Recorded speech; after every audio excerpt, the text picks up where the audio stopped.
अगर बात बिहार की एकेडमिक फील्ड की करें तो निश्चित रूप से बिहार के जो युवा है पूरे देश में उनका नाम आता है। बात यूपीएससी की हो या फिर स्टेट पीसीएस की हो, रेलवे की हो, बैंक की हो, कोई भी एग्जाम उठा करके देखिए, अगर रिजल्ट आ रहा है तो निश्चित रूप से बिहार के युवा आपको उसमें आगे दिखेंगे। लेकिन बात वहीं जब खेल की आती है तो कहीं ना कहीं बिहार पिछड़ा दिखता है। ऐसे में बक्सर के एक छोटे से गाँव सरेजा से निकल करके क्या बक्सर का एक युवक पहुँचा है तो निश्चित रूप कहीं ना कहीं एक विशेष प्रतिभा होगी, तब जा करके वो सरेजा से निकल करके और हिमालय पर्वत श्रृंखला के उस चोटी पर पहुंचा है जिसकी ऊंचाई बताई जा रही है कि 1387 मीटर के करीब है। और बक्सर का युवा वहां से फतह करके कहीं ना कहीं कालानाग से फतह करके और वापस आया है। अगले साल 2023 में कहीं ना कहीं एवरेस्ट फतह करने की तैयारी है। हम बात करते हैं नंदन चौबे से, बक्सर के रहने वाले हैं, और चूंकि आगे का क्या तैयारी है और एक छोटे से गाँव सरेजा से निकल करके किस तरह वह कालानाग तक पहुंचे जिसकी ऊंचाई 1387 मीटर बताई जाती है। नंदन जी, आपसे जानना चाहेंगे, चूंकि सरेजा बहुत छोटा सा गांव है, इस तरह की चीज़ें बिहार में देखने को नहीं मिलती है। खास करके अगर बक्सर की हम बात करें तो कहीं ना कहीं खेल के प्रति लोग उदासीन रहते हैं। बात युवा की हो, अभिभावक की हो या फिर सरकार की हो, सरकार भी कहीं ना कहीं खेल के प्रति बिहार में देखा जाए तो उदासीन रहती है। ऐसे में आपके मन में ये विचार कहाँ से आया? मैं शुरू से ही, पहले तो बिहार में था नहीं मैं साउथ में था, हैदराबाद में था, जिस पे मेरी 10th और एजुकेशन 12th तक एजुकेशन कंप्लीट हुई है। तो उसी दौरान मेरे मन में विचार आते थे। मैं नेचर से काफ़ी लगाव, तो शुरू से ही एक लगाव था, अलग ही किस्म का लगाव था। मैं नेचर से बहुत जल्दी कनेक्ट हो जाता था। तो ये मेरे लिए बहुत छोटी छोटी चीज़ें, नेचर है, छोटी हिल्स है, छोटे छोटे जो पत्थर, तो बड़े बड़े पत्थर होते हैं, बड़े बड़े जैसे आप कह सकते हैं, वो चीज़ें मुझे बहुत फैसिनेट करती थी। फिर बाद में ये क्वेश्चन मन में आता था कि इससे बड़ा क्या चीज़ हो सकता है। अगर हम छोटी चीज़ों की कल्पना करते हैं तो मन में ऐसा भी ख्याल आता है कि इससे बड़ी चीज़ें क्या हो सकती है। तो फिर धीरे धीरे मैं पर्वतों की तरफ बढ़ता गया। फिर उनके बारे में जानकारी इकट्ठा करना स्टार्ट कर दिया मैंने। तो फिर जाके मुझे माउंटेन्स के बारे में, प्रॉपर माउंटेन्स के बारे में पता चली कि अच्छा ये चीज़ें माउंटेन्स होती है, माउंटेन्स में ये प्रॉब्लम्स होती हैं, ये यहाँ से ट्रेनिंग्स लेनी पड़ेगी आपको। तो वो एक कह सकते हैं कि मेरे लिए स्कूल टाइम से ही वो एक चिंगारी लग चुकी थी मेरे मन में और मेरे सपनों को। तो वहाँ से ये शुरुआत हुई कि फिर से मैं अपनी 12th ख़त्म करके बैक टू मैं इन सारी चीज़ों में इन्वॉल्व होने लगा। उसके बाद मैंने ट्रेनिंग्स ली, कुछ मैंने ट्रैक्स किए, उसके बाद लगातार मैंने एक्सपेडिशंस किया। तो फ़िलहाल ये करते आ रहा हूँ। आपसे जानना चाहेंगे कि कब आपने ट्रेनिंग ली और इसकी शुरुआत सबसे पहले कैसे की, कब की? मैंने ट्रेनिंग जो ये ली है वो है Jawahar institute of mountaineering and winter sport, जो कि जम्मू कश्मीर में है। और दूसरी जो इंस्टीट्यूट है वो नेहरू इंस्टीट्यूट ऑफ माउंटेनिंग, जो उत्तर कश्मीर, वहाँ से मैंने ट्रेनिंग्स ली है। और जो पहली शुरुआत होती वो मेरी एक ट्रैक थी जो कि उत्तराखंड में ही है। तो वहाँ से मेरी, जो मुझे अभी भी याद है कि वो जो ट्रैक मैंने सबसे पहले किया था, वो मेरे पास कोई रिसोर्सेस नहीं थे। मैंने बस अपनी कॉलेज बैग उठाई और एक जैकेट रखा और वो चले गया मैं। तो तब जाके मुझे पता चला कि डिफ़िकल्टीज़ क्या होती है। हालांकि कहते हैं कि वो मेरा सबसे पहला ट्रैक था जिसने मेरे सपनों को सबसे पहला कदम दिया था। तो मैंने दहलीज की पहली कदम वहीं से रखा था कि जो भी हो जाए, मेरे पास अगर रिसोर्सेज भी नहीं है तो मैं जाऊंगा। तो मैं गया, ट्रैक पे गया और वहाँ से फिर सिलसिला स्टार्ट हो गया। कहा जाता है कि पहाड़ों की जो एरिया होती है, पहाड़ी जो क्षेत्र है, कहीं ना कहीं सबसे स्वच्छ होता है और निश्चित रूप से और कहा जाता है वहाँ स्वर्ग होता है। आप क्या कहेंगे उस बारे में? डेफिनेटली मैं तो मानता हूँ कि जो दूसरे जगह भ्रमण करने जाते हैं, विदेशों में भ्रमण करने जाते हैं, मैं तो उनको, इनसे सारे दर्शकों से ये गुजारिश करूँगा कि एक बार आप भारत दर्शन कीजिए, फिर आपको पता चलेगा कि अगर जन्नत है तो वो यही अपने देश में ही है। आप एक बार हिमालयस को देखिए, हिमालयस के सारे रेंजेस को एक बार घूम के आइए। कितने सारे बड़े बड़े जो श्रृंखला है उनको देखिए जाके, कितने सारे खूबसूरत जगह है, लेक से, पासेस से, उनको देखिए। आपको प्रतीत होगा कि अगर भगवान ने कुछ बनाया है वो हमारे देश में सौभाग्यपूर्ण हमें मिला है अपने हिस्से को। अगर कालानाग चोटी की बात करें तो आप कब गए थे और आपकी टीम में कौन लोग थे? मेरे कालानाग का अभियान जो था वो 25 अप्रैल से स्टार्ट हुआ था, जो कि 15 दिन का अभियान था। और उस अभियान को मैं सफलतापूर्वक ख़त्म करके अभी मैं 14 मई को लौटा हूँ। और इस कालानाग की जो पीक की ऊंचाई है वो है 6387 मीटर्स की है। जो कि हम लोगों ने 6100 मीटर तक क्लाइम किया है, क्योंकि हमारे मौसम साथ नहीं दे रहा था, रिसोर्सेज थोड़ी सी कमी हो गई थी, बट एनी हाउ हम लोगों ने वो किया और वापस सेफली नीचे हम लोग क्लाइम करके नीचे आए हैं। आप चूंकि बिल्कुल युवा हैं, उम्र मुझे लग रहा है कि 24-25 के आसपास है, और आप यहाँ भी देख रहे हैं, मैदानी भागों में भी देख रहे हैं, चूंकि बिहार के रहने वाले, बक्सर के रहने वाला है, तो यहाँ भी स्थिति देख रहे हैं कि लोगों की सोच कैसी है पर्यावरण के प्रति, और आप वहाँ भी घूम करके आए हैं, देखे होंगे कि क्या है। तो क्या एक संदेश देना चाहेंगे यहाँ के लोगों को पर्यावरण के लिए?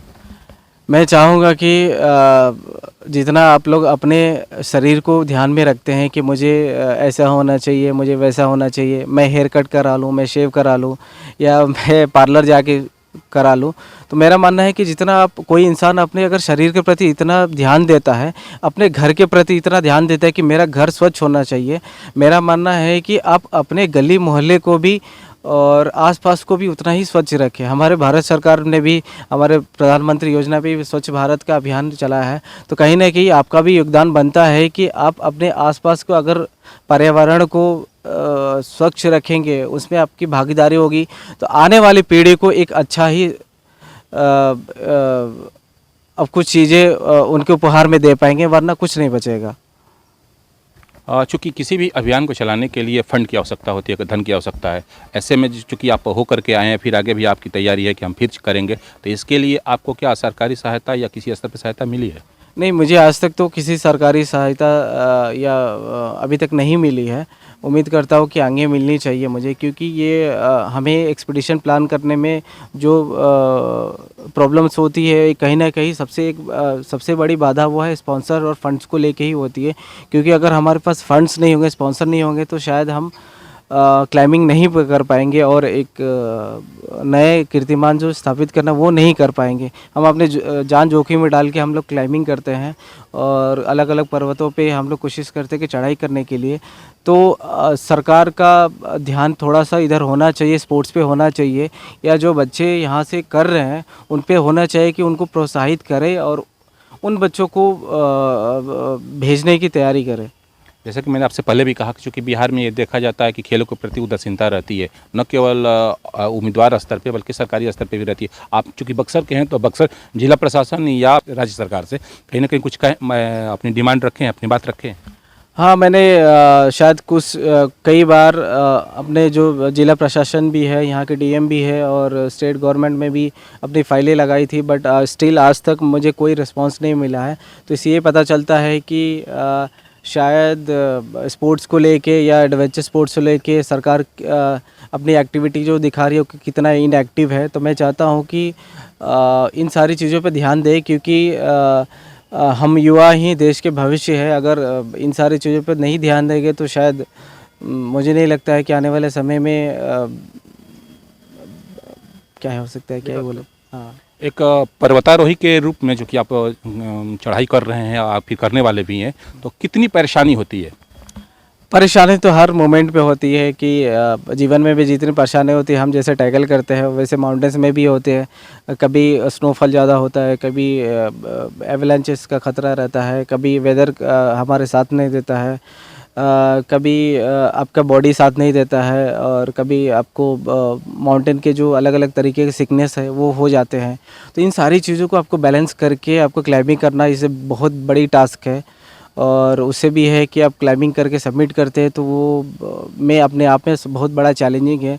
रिस्क फैक्टर इसमें बहुत ज़्यादा है। आपको हर एक कदम पे, हर एक चीज़ पे आपको एक कैलकुलेशन होता है कि हमें ये मोमेंट या ये डिसीजन लेना चाहिए, नहीं लेना चाहिए। आपका एक डिसीजन अगर फेलियर होता है तो वो सारे अभियान पे भारी पड़ सकता है, सारे लोगों पे भारी पड़ सकता है। तो कहीं ना कहीं इसमें आपको तजुर्बा की बहुत ज़रूरत है। मेंटल स्टेटस आपका बहुत अच्छा होना चाहिए। वहाँ पे आप कोई हड़बड़ी नहीं कर सकते हैं, कामली पीसली आपको रहना है। तो कहीं ना कहीं जितना खतरा है उतना ही ये लाइफ चेंजिंग फैक्टर भी होता है आपके लिए। और ओवरऑल अगर आप सबमिट करके आते हैं तो अपने आप में एक गर्वान्वित भी महसूस होता है। तो सारी चीज़ों को करना ही है, क्योंकि ये तो हमारा पार्ट रह गया है। तो हम लोग सीखते हैं, क्लाइंबिंग करते हैं, आगे आगे बढ़ते रहते हैं। शिखर पर पहुंचने के बाद क्या महसूस होती है? हाँ, शिखर पे पहुंचने के बाद तो ये लगता है कि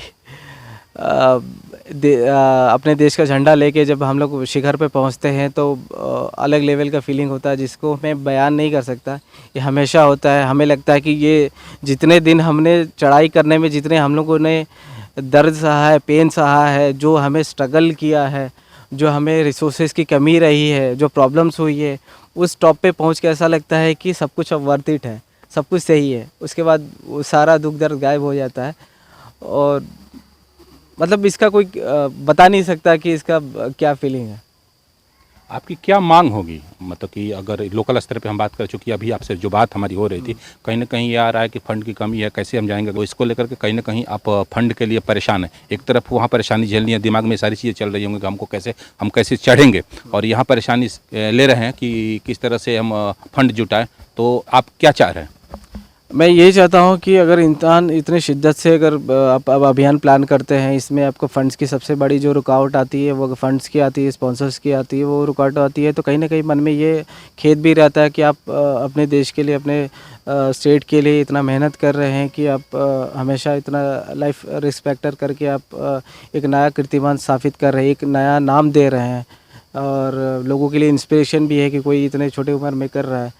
तो फंड्स को लेके सबसे बड़ी बाधा हम लोग को एक्सपीडिशन में आती है। तो मैं यहाँ के लोकल जो ब्यूरोक्रेट्स है, चाहे वो हमारे सिविल से हो या डीएम हो या एसएसपी हो, तो उनसे गुजारिश करूँगा कि आप लोग यहाँ के जितने और तमाम भी लोग हैं जो आए यहाँ पे हमारी सपोर्ट करें, अपना आशीर्वाद दें। इस अभियान में आपका सपोर्ट बहुत ज़रूरी है, तभी शायद हम एक नया कीर्तिमान हासिल कर पाएंगे अपने स्टेट के लिए, अपने ज़िला के लिए। धन्यवाद।